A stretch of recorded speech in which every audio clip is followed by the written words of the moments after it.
आमदार सुहास अण्णा कांदे यांचा अतिवृष्टी, नुकसान आणि दौरा संपन्न। गेल्या काही दिवसांपासून झालेल्या अतिवृष्टीमुळे नांदगाव विधानसभा मतदारसंघातील अनेक गावांमध्ये शेतकरी बांधवांच्या शेतमालाचे मोठ्या प्रमाणात नुकसान झाले आहे। आमदार सुहास अण्णा कांदे यांनी आज सकाळी साकोरा गट व न्याय डोंगरी गटातील अनेक गावांमध्ये शेतकऱ्यांच्या बांधावर जाऊन झालेल्या शेतमालाचे नुकसानाची पाहणी केली। या प्रसंगी त्यांनी शेतकरी बांधवांशी बोलताना त्यांना धीर दिला। शिवसेना महायुती सरकार आणि आमदार म्हणून मी आपल्या सदैव पाठीशी आहे।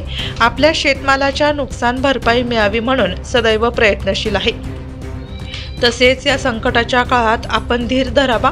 आपल्याला झालेल्या नुकसानीचा पीक विमा तसेच नुकसान भरपाई नक्की मिळणार आहे असा विश्वास दिला।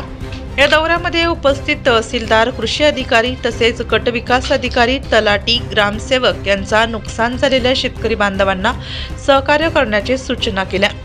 शेतकरी बांधवांना या संकटाच्या काळात एखाद्या गोष्टीवरून अडवणूक न करता सर्व पंचनामे करा अशी सूचना व आदेश दिले। अतिवृष्टी पाहणी दौऱ्यामध्ये सकाळी साकोरा येथून सुरुवात केल्यानंतर तळवाडे, वेहळगाव, आमोदे, बोराडे, जामदरी, कळमदरी, पळाशी, सावरगाव, न्यायडोंगरी, जळगाव, बुद्रुक तसेच रस्त्यातील विविध ठिकाणी शेतकरी बांधवांची भेट घेत पाहणी दौरा केला व शेतकरी बांधवांच्या व्यथा जाणून घेत त्यांना धीर दिला।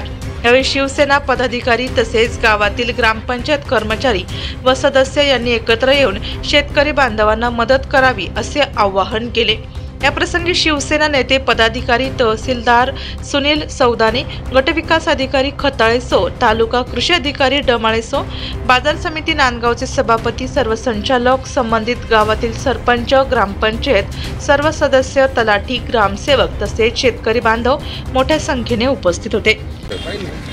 तहसीलदार महोदय, कृषी अधिकारी आणि बीडीओ साहेब आम्ही सर्व बरोबर आहोत आणि याच्यामध्ये आपले सर्व या तालुक्यातले राजकीय नेते सुद्धा या दौऱ्यामध्ये आहेत। सर्वांना मी आश्वासित करतो की पंचनामे होणार आहेत आणि पंचनाम्याच्या माध्यमातून ज्यांच्या नुकसानी झालेले आहे त्यांचे पंचनामे होऊन ताबडतोब त्यांना सरकारकडनं भरपाई मिळणार आहे हे या ठिकाणी मी आपल्याला सगळ्यांना आश्वासित करतो। डीजे महाराष्ट्र न्यूजसाठी महेश पेवार, नांदगाव प्रतिनिधी।